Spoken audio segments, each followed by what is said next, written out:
So, hi everyone, I'm Kate. I'm co-executive director at Her International, and I'm coming to you today from my home in China. You can see some of the main buildings back there, and it's a gorgeous day, beautiful blue sky, which we don't always get. And today I'm coming to you with a very special interview.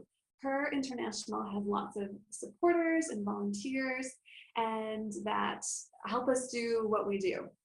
And they help out at events and with our website and all sorts of different things. But we also have this small group of ambassadors. And our ambassadors do two things. They advocate and activate is the way that we put it. And by advocating, they help us tell Her International story. They do events or any sort of number of things to get the word out there about what we're doing and how other people can take part of it. And they activate, and by that what we mean is they either get other people involved or help raise money to support the work that we do. And so today I've invited one of our very special ambassadors, Esmee, to join me today to tell her story and about what she has chosen to do as an ambassador. And so here I have Esmee. Hi. And maybe you can just start, Esmee, by telling us a little bit about yourself. Yeah. Well, my name's Esme. I live in Kelowna. Um, I'm 16 and I'm in grade 11. Yeah. That's awesome. And so tell us about your campaign. Tell us about what you did for Her International. Yeah. So I have some here actually. I made these like fabric birds, um, just like with my sewing machine. And then they have lavender in them from my garden, and then we just use like recycled fabrics and stuff from people, and yeah, and so I just make those, and then I sold a bunch of them. I made like 40, and I sell them for $20 each, and then I sold a bunch. I sold all of them actually, and then I um I donated a bunch of the money to a charity. Right. So I love that. I love that that you as a student are helping other girls and help go to school as well. And especially like right now, it's September, as everyone's going back to school, and through the things that you have done, you're helping other girls go to school. And I just think that's so amazing. Plus, oh my gosh, I wish I could be there to buy one. Those are so cute. And I got this scarf in Nepal and it's got birds on it. And I was like, oh, I have to wear that today for my interview with Esmee. Um, and so how did you hear about Her International? How did your paths um cross with the well organization? Um, we're good family friends with Francine, and I know that she's like a big part of the organization. So that's kind of I'm pretty because it was my mom who found like, the organization, but I think it's because like through Francine. And then there's also like a teacher at my school, um, who's also friends with Francine, and she's also pretty involved. So I think yeah, it's mainly my mom Yeah. is yeah. So yeah.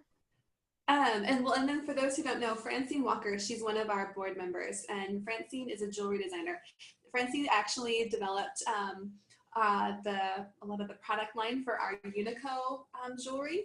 And these are my earrings that she made, she designed, and I love them. And I think one of the reasons that I love Unico, our scarves and jewelry, and then I love your birds, is that there's a story behind it. And I love the recycled component too. We use recycled bottles for our beads, and I love that you recycled the fabric to be able to use them.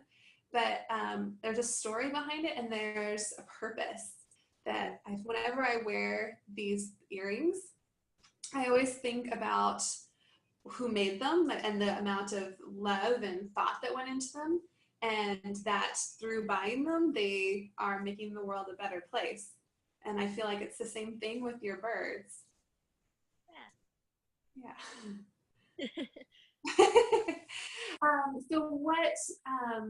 So what do you have next? I mean, obviously you're really busy. I know that you're going to school and you're working. Do you have any plans for anything else on the horizon? Maybe to make birds or something else? Yeah. Well, the school that I'm doing right now, it's not like regular school. It's called like Quest BC, which is it's run by our well, he was our outdoor ed teacher, but now he's the Quest teacher. So it's kind of it's like we just kind of do trips. So we got back from Banff a couple weeks ago because we were there for like Mhm. 5 days. So we do a bunch of stuff like that, and we're trying to fundraise for um, some of these trips. And then I was like, oh, I have like these birds and I can make them. And then what we were gonna do is we do half goes towards our trips and then half goes back into the charity. So Mm. that's sort of what we're gonna do. And then I also am starting to make these these bracelets. Oh, Um, wow. all of the this one I didn't make. I got it from Mexico, but I bought all the beads and stuff to start making those. So I'm thinking I Mhm. want to open an Etsy store and Mhm. sell my birds because um, the the time that I sold like all of my birds at once was actually at one of Francine's jewelry shows. That was how I Mhm. um, sold so many in such a short amount of time. And then since then, I haven't really sold very many. Mhm. So I want to open an Etsy store, and then I can have my birds, and then I can have bracelets, and yeah. So that's kind of what I'm thinking of doing. That's perfect. Well, I'm excited. Well, then I can buy some and you can have this global audience. Your birds can go all the way to China and back. Cool. Well, that's so amazing. Thank you so much, Esmee, for taking the time to chat with us and to tell us your story and for everything that you are doing. Oh, that's okay. All right. Thank you.